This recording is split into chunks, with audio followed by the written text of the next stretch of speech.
This is the Storyworks Roundtable, where we have conversations about craft. Because becoming a successful author begins with writing a great story. Today, I've got Paula Sheridan of the Page Turner Awards joining me at the roundtable to discuss contests.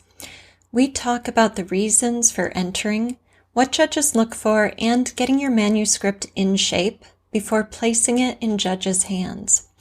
I'm especially excited about today's show because Paula founded the Page Turner Awards.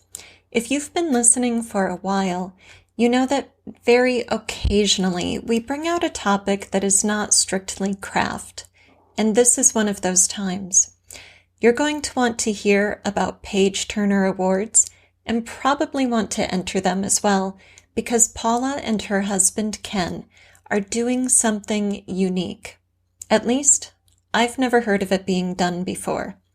They are bridging the traditional and indie worlds, holding an annual contest for writers of all stripes and any genre in one place. Not only that, as you'll hear when Paula describes the inspiration for the Page Turner Awards, Paula wanted the prizes to be something actually useful to winners. A trophy is nice, and a gold seal on your cover does boost sales. But how about winning a mentorship with the developmental editor? How about winning your book being adapted to audio or a screenplay? Yep, you heard that right. 2 of the prizes are adaptations, one to an audiobook and one to a screenplay. Paula has given Storyworks Roundtable listeners a discount code, so you can enter the contest on any budget. You can enter a manuscript to be judged by literary agents, an indie published book to be adapted to a script, and more. There are 5 categories to enter. But check it out right after you listen to the show because the code expires at the end of April and the submission period ends on June 1st. Paula has also provided a couple of free downloads you'll want to grab. Don't forget to check the show notes for links to other episodes because you're going to want to get your writing in the best shape possible before submitting it. If you need it, we've talked about it at the roundtable. Opening hooks, engaging characters, first sentences, nuts and bolts writing, plotting Act 1, I could go on. Head to www.storyworkspodcast.com and go to this episode's show notes for the discount code, links to Paula's gifts to you, and links to craft episodes that address the issues Paula and I discuss in today's show. All right, grab your coffee and get ready for a contest that could launch your career. Hello and welcome to this week's Storyworks Roundtable. Today, I am delighted to be joined by Paula Sheridan. Paula Sheridan is an award-winning entrepreneur and the award-winning author of the People's Book Prize for her debut novel, The Grotto's Secret. Written under her pen name, Paula Wynne, harboring a near-obsessive love of learning the craft of writing, Paula has been scribbling down the stuff in her head ever since she can remember. Paula came up with the idea for Page Turner Awards when she won the People's Book Prize in 2017 and received her award from Sir Frederick Forsyth at a glittering award ceremony in London. When she's not daydreaming up plots for new historical thrillers while walking her Springer Spaniel in the Andalusian countryside, she's helping indie authors to achieve their dream of seeing their novels in readers' hands through her reading community on Book Lover. Paula also blogs about writing techniques and reviews writing books on Writing Goals. So welcome, Paula. That is a fabulous resume, curriculum vitae for this show and for our audience. I'm excited you were able to join us. Thank you so much for having me. It's lovely to be here. Thank you. Yes, and we're going to talk about entering awards and what writers can do to be more successful in awards. So Would you give us a little bit of your history first? And, your bio mentions that you had the idea for founding your own awards competition after winning an award. Yeah, so that was actually when I won the People's Book Prize. I was at an event in London, and it was great because there was loads of traditional published authors and lots of mainstream published authors, but there weren't many indie authors.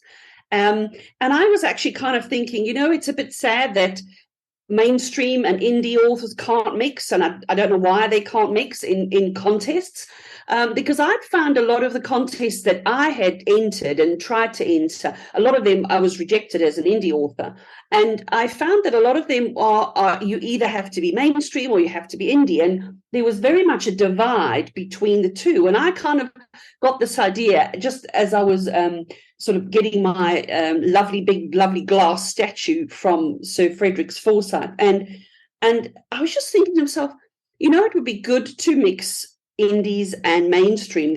I couldn't see a reason why the two couldn't meet, because there's no reason why indies can't compete with mainstream and vice versa, because there's a absolute huge amount of very good indie writing out there. And so I came back and I said to my husband Ken, I said to him, we got this idea, and I was telling him about the idea, and he said, well, just see where you go with it. So I wrote off to a few people, judges mostly, and said, this is the kind of thing I'm thinking of. If we did this and we did that, how would you, what do you think? Would you like to get involved? And a lot of judges immediately came back to me and said to me, oh, we'd love to get involved. It sounds like a brilliant idea. And so I started, as I was getting one judge, then I started getting another, and then I started writing off for prizes, because a lot of awards offer you like a badge, and you get a lovely little badge you can put on your book or you can put wherever.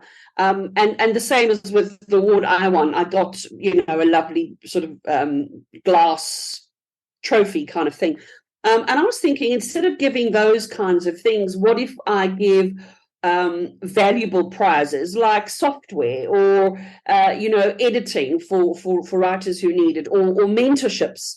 And I was kind of thinking that these would be great prizes to win, especially for, like, mentorships would be great for new writers, and editing would be great for writers and authors, and book adaptations would be great for authors, especially indie authors who can't afford to have their book adapted to a film, and audiobook production. So I started thinking, from my own point of view as an author, what kind of prizes would I think would be valuable to me? And so I started putting a list together, writing off, and we started getting loads and loads of prizes and loads of judges. And that's when I went back to my husband and said, well, that little idea I had, well, here you go. What do we do now with all of this?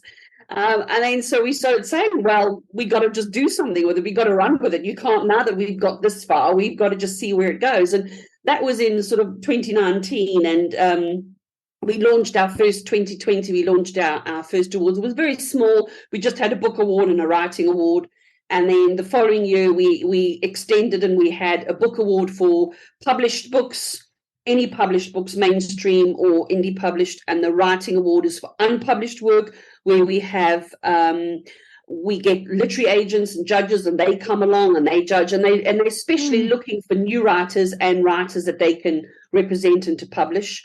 And then we got mentors, and so we have a writing mentorship award, where somebody who is struggling with their writing, or a lot of writers, I know in my early days of writing, I had about 5 or 6 different projects going on, and it was like, which one do I concentrate on? Which one do I put my time into? Because time is so precious for us writers.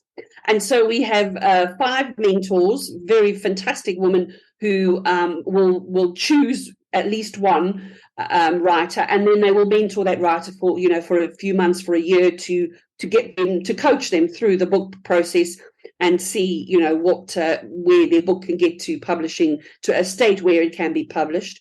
So that's the writing mentorship. And then we also extended to a screenplay award, and we've got a screenplay award where we have film producers looking for films in particular. And in that award, we also have, especially for indie authors as well, if they want to get their book adapted, we have the judges who look and see the books that are most cinematic and would be very good to be adapted to a screenplay. And then the last one, which is our 5th award, is a Young Writers Award. So it's the same as the Writing Award, except it's for writers between 18 and 25. So we try and encourage young people to really start writing and start getting their career going sort of quite soon. So yeah, that's all of our awards. Wow, that's amazing. So I want to talk a little bit about this divide between the traditional world and the indie world. What you just described, this is the first time I've ever heard of that gap actually being bridged. And I'm a little surprised that when you reached out to judges and to people to provide these awards, you had such a positive response, because it certainly seems like there's a huge barricade between the two worlds. It definitely, there is a barricade, and I do have a lot of people, I have to say, I do write out to a lot, and a lot of them come back and not interested because of I'm trying to make the mix, I'm trying to bridge that gap, and a lot of them are not interested because they either for one or for the other, whichever side. It's not to say only mainstream won't join. Some indies, some indie sort of companies that are very strong in indies, they won't join either. So you will, I suppose we'll always have that, but I do think more and more effort should be made to try and bridge it, because at the end of the day, we're all writers. We all love the craft of writing. We all want to improve our writing, or we hope so. We hope most indie authors want to improve their writing. I think there's a lot of indie authors that might just think, oh, great, I can get published and just put something out without pulling back and saying, well, if I want to get readers, if I want to make my book a success, how do I go about doing that? And it's very important that they should do the same processes that a mainstream writer would go through, except, of course, probably not as extensive, because I've been published mainstream as well as indie. So when you go through mainstream publishing, you go through a lot of editing and a lot of editing processes, and you have sometimes, I think in my first book, I had about 3 or 4 editors who worked with me. So you wouldn't do that on indie, because that's very expensive. But wherever you can afford to put money into editing, I think it's very important, because a lot of indies would just say, oh, well, I haven't got money to do an edit, so I'll just use beta readers, and they get family to read their books. And those family members are not editors. They can't help them to develop characters, to develop the storyline, to look at grammar, and there's just so many things that are so important. And I'm absolutely firm believer, in fact I sometimes upset people when I talk to indies, because I say, and I'm quite outright, quite outspoken on this point, is that I really believe that indies should have their books edited. It's an absolute important criteria, and the same goes for book covers. They can't just think, oh, well, I can just go to Canva or to in one of any of these number of sites that have got little book covers. I can just put my book up. I've got no idea. I'm not a book designer. I've got no idea what to do.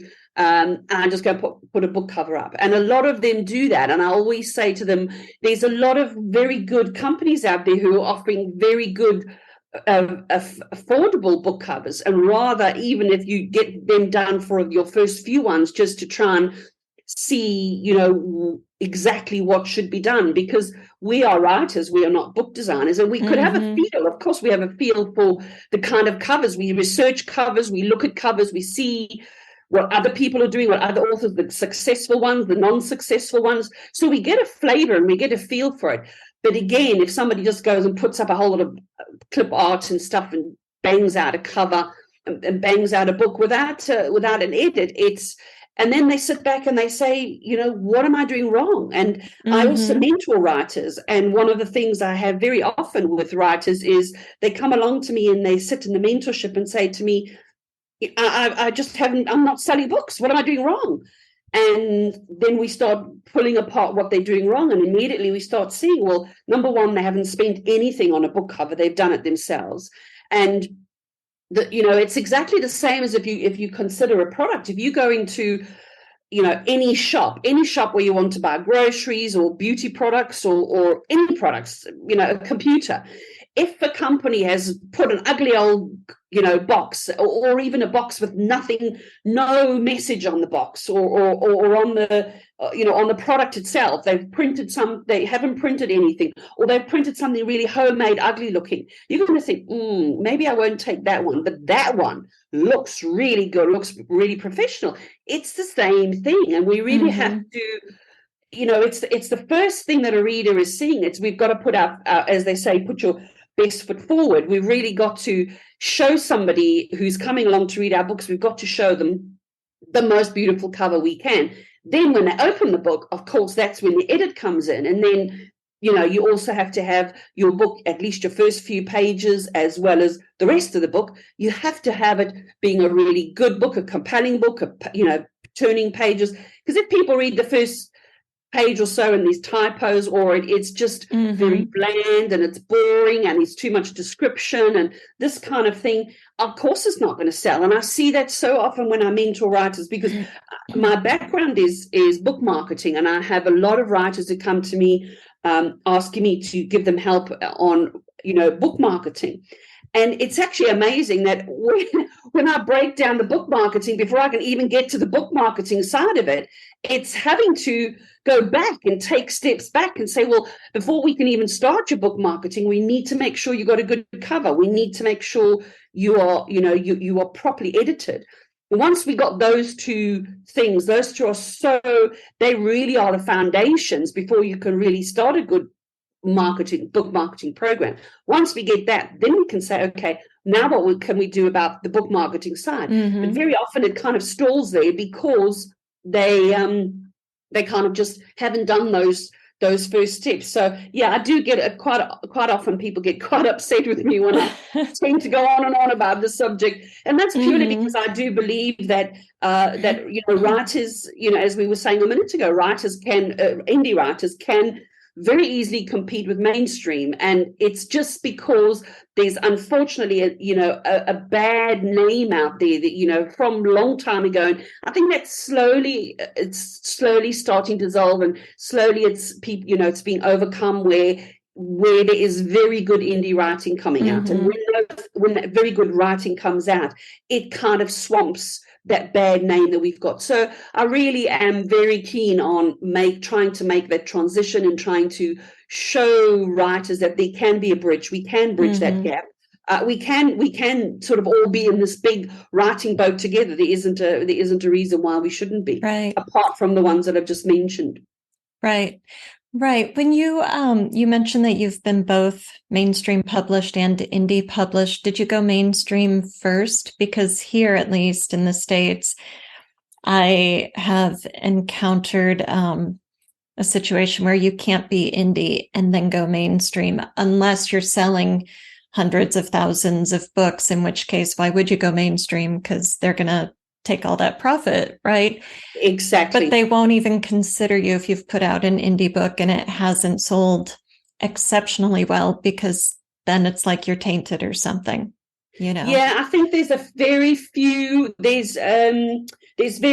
like, I'm just trying to think of that first erotica book. I can't think of the top of my head. It's JL, which one I mean.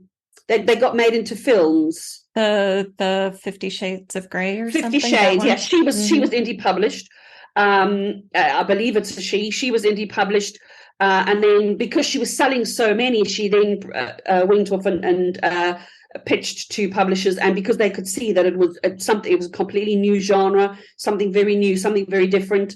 And because of the amount of books she was publishing, again, it was just it was just a no-brainer for them. They just said, we've got to do this, and it ended up being masses and masses of sales, and then of course made into films. And the same is with the Matt Damon film with the guy. Again, I don't know why I can't think of this one either. The Martian. That's right, The Martian. So again, The Martian was indie published. And then it's very quickly after he was indie published, again, it was a completely new concept, very different, how he starts his book, and then it goes straight into that, you could see that he's stuck out on Mars, and, he's trying to survive, and he's got a limited amount of time. So again, the publishers picked that up very quickly. So there are a few that have gone from indie to mainstream, Right. but they are obviously exceptional books, Right. and quite the mainstream found it very easy to transition it over to from indie to mainstream. But you are right. I think there's a lot of them that they just won't do it. But then there are some indie writers. Again, it's how many books you're selling and what a big audience you've got. So if you've got a massive audience and you're selling a load of books, then you possibly could go mainstream. But then why would you want to go mainstream? Because then you'll be sharing your royalties. So in that instance, the only reason I think then you might want to go mainstream is if you really want to really do a very big jump and get into a very big publisher that has got a much bigger audience than you've got. Even if you have a big audience, you might have, say, I don't know, 100,000 or 200,000 readers, and you might be getting that many sales. But if you really want to make a very big leap and you want to get to a very big mainstream, then you could possibly do that. But majority of indies, by the time they get to that stage, they're happy. They're selling books. Why sort of move? So it really depends on the author and their career and the where they want their career to go, what they aim to see. So it does happen.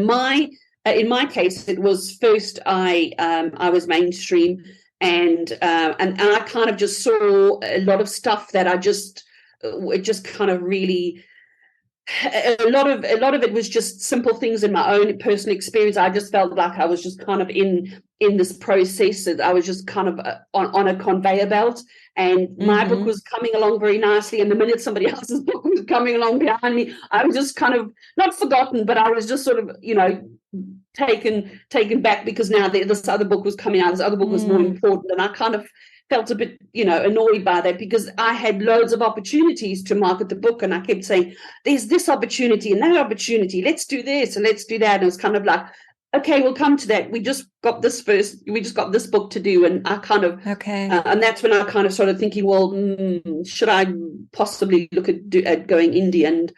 And so, yeah, that's kind of when I started going indie. Right. Wow.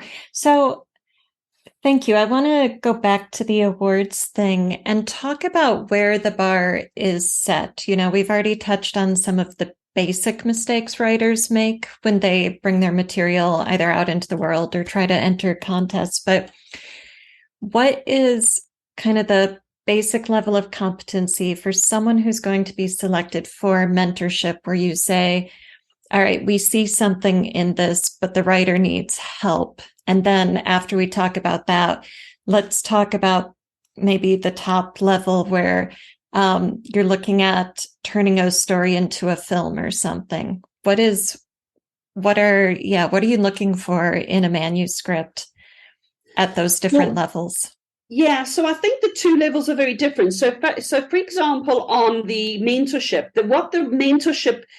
because you would enter the awards separately. So when you enter our awards, there's 5 categories, and you enter into the various categories. So if you do enter the mentorship award, you would be a writer who is looking for direction, who's looking for help, who's looking to find out how you can make sure you get your book from the stage that you're at now to the stage of being able to get it published. And those mentors would look for, each of them it's a very, very personal judgment. And it's not even a judgment as such. It's just what writing they fall in love with. And I see different ones in different mentors, and they would look at the writing, and it's very, very important to have those first 10 pages that are really going to hook a judge, and I can talk about that in a minute to give your listeners advice on making sure that they do crack that those first pages are absolutely vital, not only for getting readers, for judges, for all sorts of things. But the mentorship judges, they would look at the piece of writing, and they would say, I really love this for whatever reason. And some of them would be, they'd take a look at it and say, I can help this writer because of these reasons. I am good at these things, and therefore I can see in this particular piece of writing, I could help with these things that I know that I'm good at. Or they would say, I love this piece of writing. It doesn't matter, about anything else. I just have to help this writer. And we had that, the last 2 years. And in fact, last year, I remember one of the mentorship judges in particular, she fell in love with 3 different pieces of writing, and she couldn't choose between all 3. We then set up interviews with all 3 writers, and then she loved the writers themselves, because it was going to be, I love these 3 pieces of writing. What it's going to be now is I'll interview them on a Zoom meeting, and I'll find out which one I can work with. And if there's 1 or 2 that I can't work with, then I'll go with the one that I can work with. But it actually ended up being that they didn't only love the writing itself, they also loved the writers, and they felt I could really get on with this writer, I can work with them, I can really help them. And so that was the criteria for winning. So that was very, very different to your second question, which was something like a book adaptation or an audiobook. So for those ones, those are for published authors. That goes under the Book Award, and the Book Award is only for published books. And the judges would, for the book adaptation, the judges would look at what is the most cinematic writing. So as they're reading the story, they can immediately see, am I seeing the story unfolding in front of me? Am I seeing it on a big screen? Am I seeing this person doing this? Am I seeing them doing that? Am I hearing their words in my ears? And it has to be that kind of very cinematic feel. And most books should be able to be adapted. Some aren't. And so that's the kind of thing those writers are looking for. And then in a very similar way, the audiobook judges are looking for something that they can imagine listening to, and they could hear the dialogue, and they could hear, something happening, and somebody banging on a window or banging on a door, and they know the kind of thing that, because they create audiobooks, and they kind of know what would be good for a book that is already published, but hasn't got an audiobook.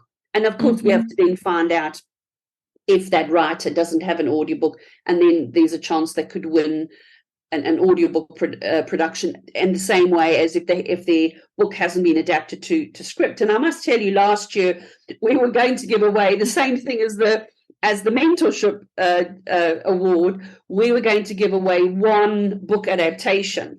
And when our judges started reading, they were whittling them down. They came to about 5, and then they started saying, "Oh, these 3 are so hard, and I'll try and whittle them down." And then they were saying, "I like this one for these reasons, and I like that one for those reasons." And it got to be so difficult. And so we kind of got down to 2, and we said, okay, definitely these 2, but there was always this other little third one niggling in the background. And so we just said, look, we're going to give 3 book adaptations, because Page Turner Awards pays for the script writer too. It's not a company that sponsors the prize.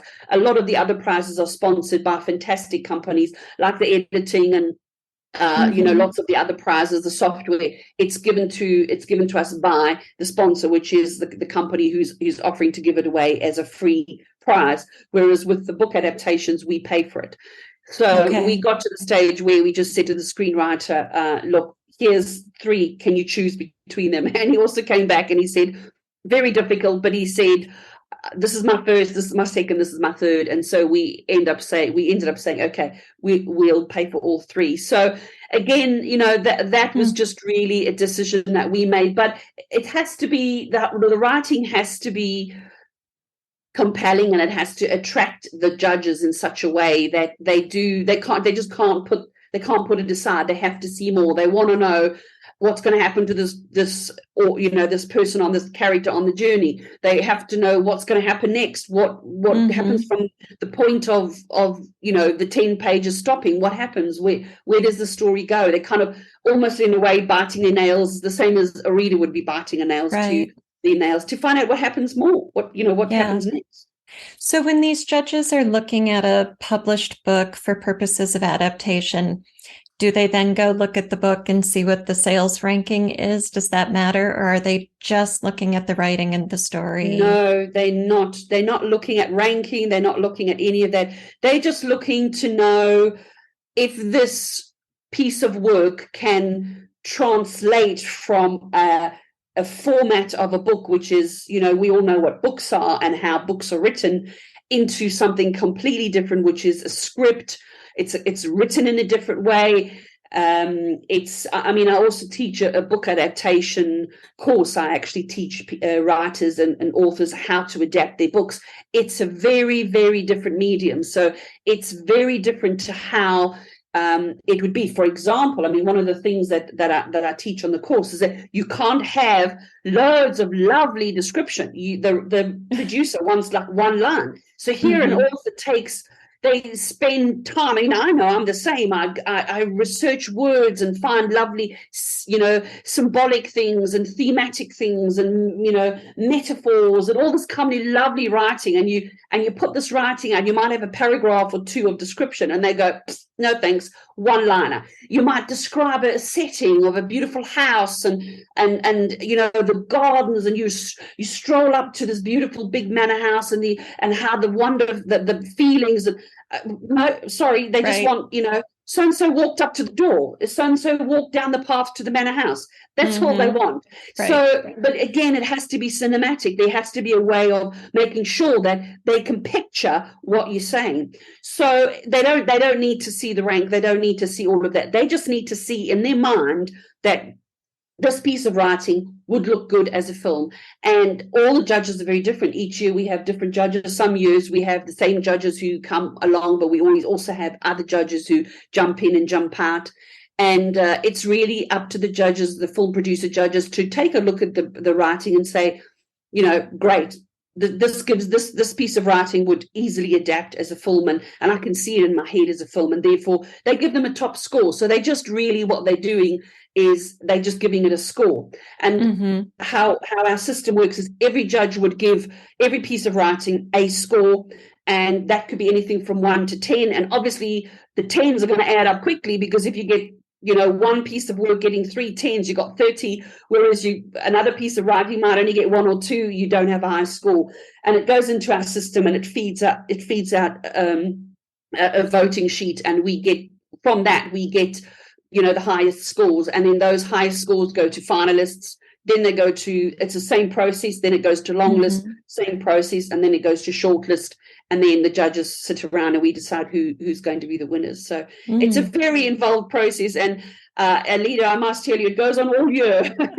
I can imagine. Wow. Yeah, it takes up, my husband and I work around the clock on this. We start in January, we launch it in January, we finish it on the 1st of June. It all starts wrapping up. Judging all starts. Judging goes over the whole of the summer, and then we start doing all the different levels of finalists, shortlist, longlist, all of that, and then we have our awards in October, and in October we announce the winners. But already from the moment that it all stops, we're already starting to plan next year. So it's a full-time thing. It really is. And it's that important to us, because we really want to show writers that we're very passionate about discovering beautiful writing. It's what it's all about. Right. Whether you've got a manuscript ready to submit or not, you heard Paula talk about the importance of developmental edits from the beginning of our conversation. Maybe you don't have a work ready to submit to contests yet, but you are ready for professional feedback that will help you grow your writing skills while bringing that story to life. If so, I would love to hear from you. You can find all of my developmental editing packages at www.wordessential.com. But maybe you're having trouble finishing a project, or have one in a drawer you're ready to dust off. My next session of group coaching begins in May, and there are still a few seats at the table. Visit wordessential.com to learn more about group coaching and set up your 15-minute discovery call with me today. Right. Now, once somebody has the script, that's the prize, right? The screenwriting process, then what? Are they handed a script that they then have to go try and shop with agents or producers, or what? Yes. And our script writer is ex-Hollywood. So at this stage in time, I can't say too much, but two of the scripts that we got adapted. Two of them are kind of things are happening. One of them, he has shown to a couple of his very good contacts, and they sort of talking. Another one, he's very keen to. He's only just finished adapting because the books, there was 3 of them, so he adapted. It takes him a month or so to adapt. He's only just finished adapting the 3rd, and already he's quite keen on that particular one and starting to sort of talk about where he could push it. So the authors would get the book adaptation, and then it's up to them. We don't, because we're just sort of the kind of like the middleman, so to speak. We're a writing contest. We're not agents, so we don't go and promote that. They could, the authors could then enter any screenwriting contest anywhere. We would give them a free entry, of course, into our next one, so that they could then enter that and see where that goes. But they could enter that into any bit of writing anywhere, and the 3 who have one are doing that. They are actively sending it out, promoting it. And actually, if you think of it from this point of view, if you've won a contest that has won this book adaptation, you kind of already up the ladder, because you can already say this particular story has won an award. And that's the same with all the stories. If you enter it to the book award, for example, when you promoting it to readers, you can say it's won an award. Like with my book, The Grotto Secret, when I tell people about it, it's won an award. And the same with unpublished writers. If they're sending their writing out to literary agents or to publishers, they could say, this piece of writing, I'm presenting it to you because I want to be represented by an agent, or I want to get a publishing deal. But by the way, this piece of writing has won an award. And the same would go for the adapted script. They could say, I won this in the Page Turner Screenplay Award. So these are important things just to help you get up the ladder. But we are very keen, because we really want to try and help the writers who have had their books adapted. So fingers crossed, maybe something might happen. I mean, I just can't wait to say it's going to be made into a movie. That's just I'd just be so excited to say that. That would be thrilling. Wow. So, let's talk about those first 10 pages then. Yes, those first 10 pages are very, very important. So all of our judges know very quickly. They could tell within the first page, within the first 3 pages, and certainly within the first 10 pages, how interesting that piece of writing is, if they want to know more, if they, if that piece of writing is in their mind is going to be successful. And the first few things that have to really have to is, number one, is the first sentence has to hook the writer, the person who's reading it, and make them think, I want to read more. They don't consciously say, I like the first sentence, so I'm going to read the second, and then I'm going to read the third. But they just tumble on, and before they know it, they're just reading. And that comes from very, very good writing.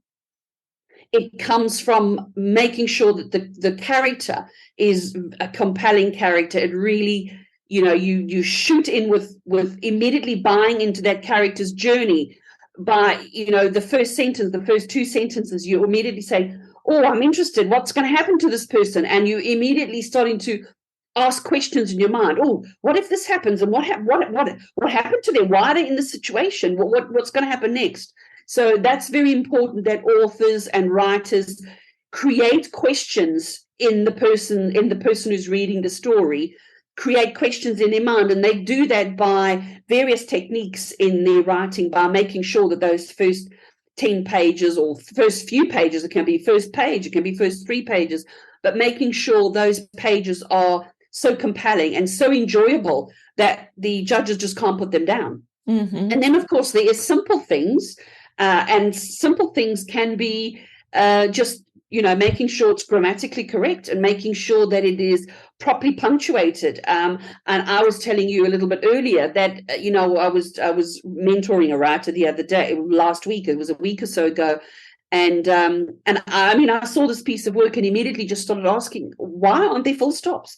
Three or four sentences had no full stop. Then the third or fourth had a full stop. And then there was a few more that didn't have a full stop. And some of them had no commas. And you have, it's like some people, especially, I mean, my mom does this a lot. She'll just send me a WhatsApp message and it'll be one long message. And you kind of, when you're reading this as a judge and you're reading this piece of work and you kind of trying to work out, hang on, what's happening here? Because I'm getting no commas, I'm not getting speech marks, I'm not getting, a lot of this. It's so important. Writers just have to think of, the way that I sometimes describe it. You wouldn't go, out into town into a shop, you're looking bedraggled, you've just dragged yourself out of bed, you're in your pajamas, you haven't brushed your teeth, your hair is a mess, it's oily because you haven't washed it, you've got your old tatty slippers that are chewed up by the dog and your toes sticking out. You would not go into town like that. So why do you present your work like that? You just can't. You don't. It's just not done. I mean, how many people have you seen down the shops with their shoes like, the old dog chewed slippers and their dirty old pajamas that haven't been washed for 2 days? You have to think of it. You are professional. This is the work that you're wanting to put out into the world. This is the work that you're wanting readers to spend money on. You're wanting somebody to buy your book for $3 or $4, pounds, euros, whatever it is, five, whatever it is. You have to understand that these people, if they want to spend money on it, they want a good looking cover, they want a good looking book, and they want full stops, and they want commas, and they want speech marks. So these things are so important when you have your first 10 pages. And having the most basics is just right. And you could so easily, and I can give you a link to, we have one of our big sponsors, Pro Writing Aid, that offers writers, and especially that we have this thing with them that they offer our writers, this free trial where you can go and you can try their software for free, and you plug in your work into their software and it'll tell you there's no punctuation, or this sentence is repeated 3 times in one page, or this particular word is repeated, or you got too many adverbs, or that kind of thing is so easy to do with software. So do it. Right. And then, of course, the next thing to do is to make sure that you've had it edited and you've had a development edit, so you understand that if your characters are boring, your editor's going to tell you that, and your editor's going to help you to make sure that the next stage of what can we do to make your character more interesting, what can we do on these first few pages to make sure that I'm biting my nails, I can't wait to read what happens next. And if suddenly the story stops at page 10, I can't handle this. I just can't. I have to go and buy this book. So these are very, very important things when writers enter contests. So I've probably gone on too much about all of that, but that's really important. Do you have genre-specific categories or judges from a variety of categories looking at the stories? Tell me where genre kind of fits in. We have all the genres, so we don't have only, like some contests are only sci-fi or only horror or only whatever. We encourage all genres, and we're very, very keen on cultural stories. We're very keen on hearing from different cultures, from new cultures, from way out kind of stories, as well as, ordinary plain old stories. The most important thing, there's got to be something that hooks the judges and something that just makes them run with it. The minute they start reading it, they can't put it down. But we do have all genres. Some of the judges would want something in particular. We don't have any judges that only want, one particular kind of genre. But most of them, when they judge, they will just, what they're really looking for is they're looking for if the writer can write, and if they're a very good writer, and if they're a very good storyteller. And if they're a very good writer, they've cracked the grammar, the punctuation, the adverbs, all of these things, they've cracked it because they're very good writers. And if they're very good storytellers, they have cracked making sure that the characters are compelling. The story just reads on. The story is immediately whatever words they've used is asking questions in the person's mind, and they're wanting to think, what's going to happen now? Why is this happening? Where did the person just come from? Why are they here? All of these things comes from, the way that they're telling the story, as well as blending it with writing. So most of them are not very fussed about genres. A few of them might like some genres more than others, but that's not what it's really all about. We do have the best genre category. So when the judges do their judging, we then choose whichever submissions have risen to the top in every single genre. So every genre will have a winner. But when the judges are looking, they're just really looking for the best stories and the best writing of those stories. Okay, nice. What else should we discuss? What would you like my listeners to know about entering contests and getting those opening pages in great shape for judges? And I think it's very, very important, and not just to enter Page Turner Awards. If they don't want to enter our awards, I don't mind. I just think it's very important that writers enter competitions for two reasons. First of all, a published author should enter competitions because if their book does come somewhere, they have got something to shout about to readers. They can say, I won whatever. And I was very happy to have that situation with The Grotto Secret. I could say my book won the People's Book Prize. And that is a very, very important accolade for a writer and a published author to have, and to say my book won this award. It's very good for getting new readers. It's very good for promoting their book. That's just a no-brainer. That's huge. For writers, on the other hand, who don't have a published book and are looking for a publisher or an agent, it's very, very good to enter awards. There's a lot of awards that don't do what we do, which have literary agents and publishers as judges and offer a publishing contract. But that's okay, as long as they can get feedback. We offer feedback as well. We have what we call optional extras. And in the optional extras, the writer can choose to get feedback, to get a critique, all this kind of thing. We offer all of that. A lot of awards don't, but even so, at least it's getting over the hump of first person seeing my work, because you haven't been published before, you're new to this game, you don't know what people would say, and some writers are even scared to show their family, and not scared, but not confident. Probably that's the better way to describe it. They're not confident to show their family because of, this is a very, very personal thing. We all do it. It's stuff that comes from our minds and our hearts, and we're very passionate about it, and we don't want to be, criticized. It hurts. Somebody stings you about your writing or me about my writing. It hurts. So we don't want to have that feeling. So because of that, we kind of back off and say, well, I just won't do that. But entering contests is a very good way because, it's only the judges who are going to read your work. I mean, some competitions are public. And you can put your work out to the public. What we do is we have two options. You can have anybody reading it, or you can just have the judges. Majority of new writers choose only to have the judges. So it's completely private. Only our judges can see that piece of writing. And that's very important because that person just helps to know I've got over that stage of showing my work, actually saying, these are my words, this is my writing, this is my words on a page. Here. Look at it, somebody look at it and read it. And even more exhilarating is if they jump up the ladder and they're new writers. And last year we had a girl who actually ended up winning. We had two writers who won the writing award last year.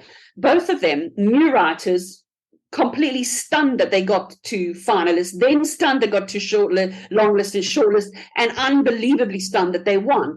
One of them is now deciding to rewrite her. She's getting it edited and rewriting her work. Oh, we just lost your audio. We're all very excited because the literary agent is now selling it out putting it out into the big publishers. and they think they've got a big hit on their hands. And Mm. this girl just thought it was the first time showing people. So a lot of writers out there might be very scared of their work and might actually think, well, it's not very good, or nobody's read it. I'm not ready. There's a lot of psychology that goes on in our heads as writers, and a lot of fear and a lot of angst, and you just don't know. I mean, here you might have a big hit on your hands. You don't know. So by entering contests, not just ours, but they have to do their homework, of course, and see if other contests do the kind of thing that we do by offering the kind of prizes we offer, which isn't actually a prize. It can be, launching your writing career. But it's very important if they do their homework and find another one that does that, because, you could have, one day you could be an unknown writer struggling along, and the next day you could be, a best-selling author. So it is a big dream. It is a very big dream, but it's very possible to happen. So that's a very exciting part of what we do, is we get a very big kick out of. Our most exciting part of the year is the summertime, when the judging has happened. The rest of the year, it's a lot of hard work. We're slogging away all the time. And then when we start seeing the scores coming in, my husband and I get very excited. We're like, oh, look at this book's going, look at this one, what's happening? And it's we see them jumping up and down, and one's at the top, and then the next one comes in 2 or 3 down, and we see the scores going up and down, and we get very, very excited, because we just, it's a thrilling time to know that we know, they don't know, we know that something really important might happen to a writer. And that's kind of why we work as hard as we do, just because of that absolute thrill of what could happen, how could we could possibly launch somebody's career. Right. That's thrilling. And it is a dream, and it's a huge dream that I think so many of us writers have been carrying around since childhood. It exactly. is a lifelong dream. Exactly. Yeah. So what if there's a listener who's thinking, well, that sounds great, but my writing probably isn't good enough, or gee, I've looked at contests and the fees for book length work are $30, $50, $60. And boy, you try to enter 10 contests, that's a lot of money, right? So what if a writer is having those kinds of thoughts, what sort of encouragement or advice can you give us for kind of prioritizing contests, or how to know when we're ready to take that step?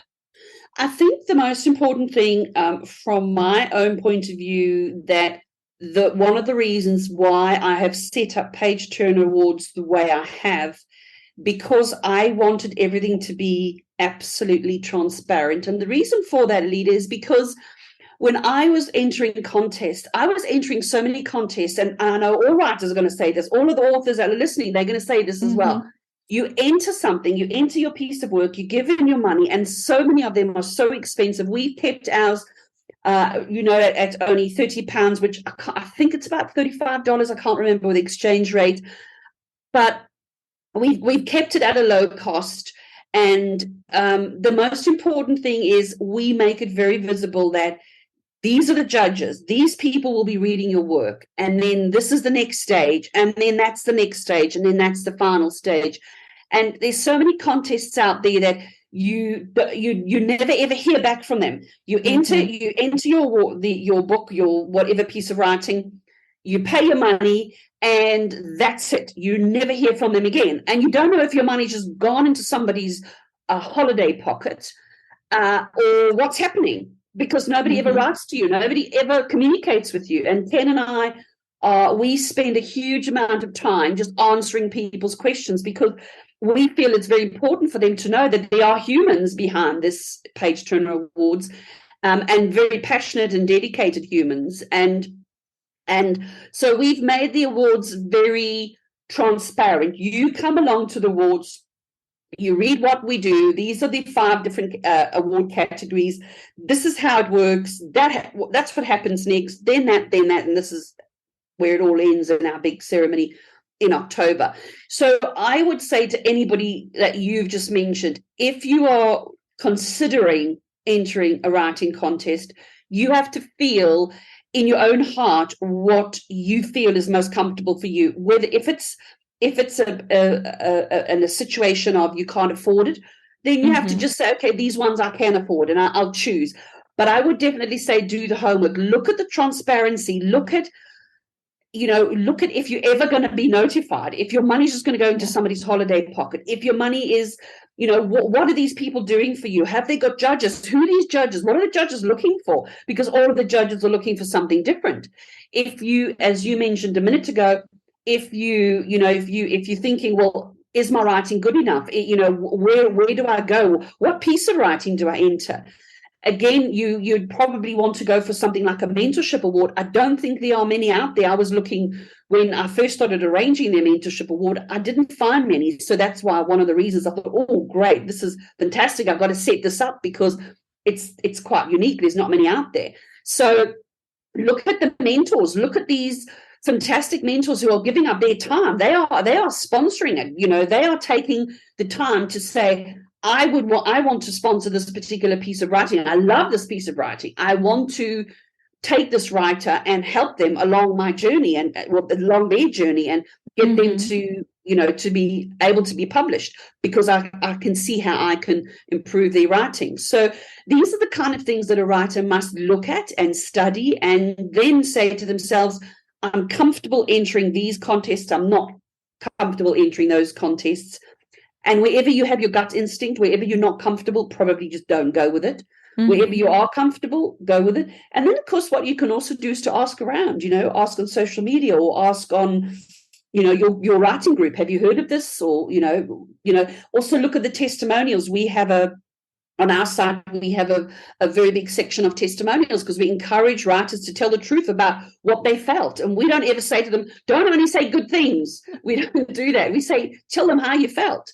And we've got a big section of testimonials where writers say, "This is what we had. This is the experience we've had," and we're very proud that a lot of the writers, when they do, give us a testimonial, they always say that they can see that Ken and I are very passionate and very dedicated, and we essentially just really want to, do good for writers, and that makes us very proud. And if that's the kind of feeling that a writer gets from a contest, then there's no harm in entering the contest. But if they don't get that feeling, then they've got to say to themselves, where else can I put my money? Because every pound, every dollar is very important to all of us today, and we need to know that wherever we put our pounds, our dollars, our euros, whatever currency, it's got to pay its way.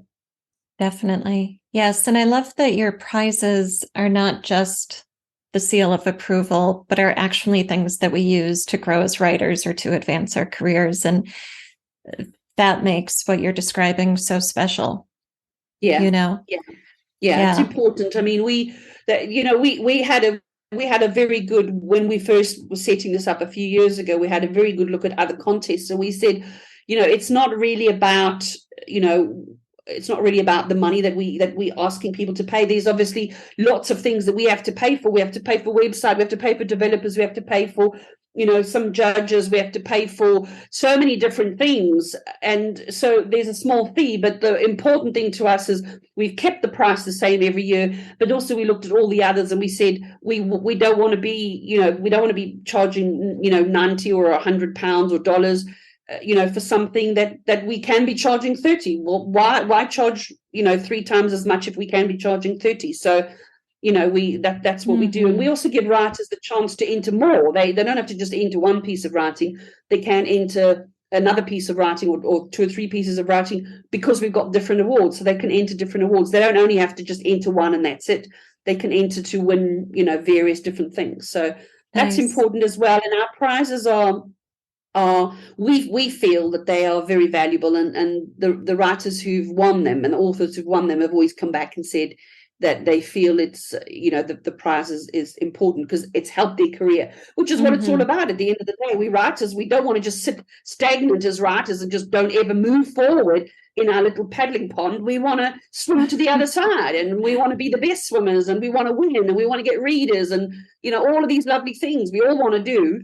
So, this is the important thing, is that prizes that we offer, it's got to help writers, it's got to move them forward. Otherwise, what's the point? Absolutely. Yes. So are the deadlines for the current year's submissions coming up soon? How much time do writers have? Yes, they have until the 1st of June. So you can enter at any time now up until the 1st of June. And the way we do it is you can enter. And for authors, for example, who've got a published book, they enter and they've already got their book, so they don't have to do anything more. They enter their books, away they go. For writers, we also offer them feedback if they want. We've got an editorial team, and there's a small charge. It doesn't come to us. It goes to different editors and different people who critique their work.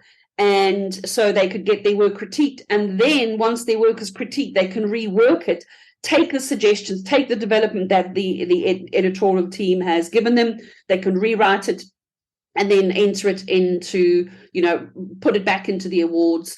And all of that happens until the 1st of June. And then bang, the doors close and the judges start. So that's the time I was telling you, which gets very exciting. So kind of in the very beginning, sort of most of June, it's kind of just waiting to see what happens. But certainly from mid to late June, things start really, happening as more and more scores come in. Because some judges would spend like a whole week just massively doing it. Others will take time at different times of their day, depending on their lives and, their family commitments, their work commitments.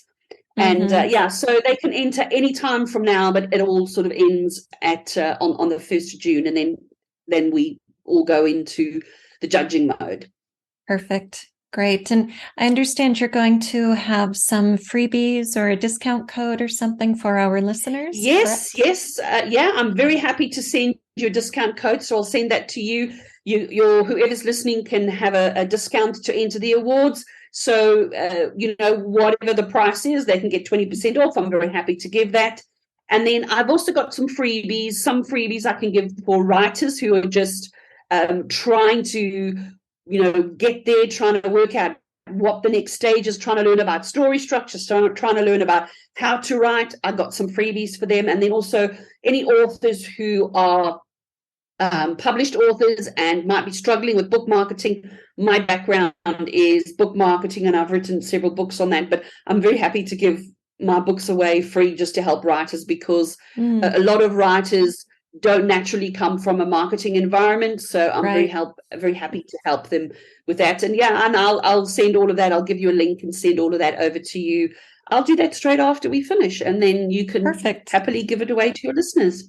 Thank you. Yes, I will. I will put all of those links in the code and a link to the Page Turner Awards right in the show notes at storyworkspodcast.com. So, Paula, this has been so much fun. I'm excited that you shared the Page Turner Awards with me and with our audience. And I hope that a lot of people are feeling inspired right now to put their work out there, whether they're looking for mentoring or looking for something like an adaptation. What an amazing opportunity. Thank you for having me. And it's been lovely chatting to you. And hopefully I'll see some of your writers coming through, and maybe some of them would win. I'm just very excited to see their writing. Yeah, that is exciting. All right. And anybody listening, if you do put your book in and you win, let me know. We can have an episode talking about the experience and the book and how things turn out. So that would be fun. Yes. And what they do is they say, when they enter, they say how heard. They'll see Storyworks. And when they see that, what we do is when we start getting the writers coming right down to the shortlist, we would then let you know and say, this person's been shortlisted. Maybe then you can interview the writer and, see if the writer would, share their experience of how they're feeling about having come through the awards process. Definitely. I would love that. Right. Well, thank you so much, Paula. Thank you for having me. It's been lovely. Thank you for listening to the Storyworks Roundtable. Find all our shows, show notes, and videos at storyworkspodcast.com.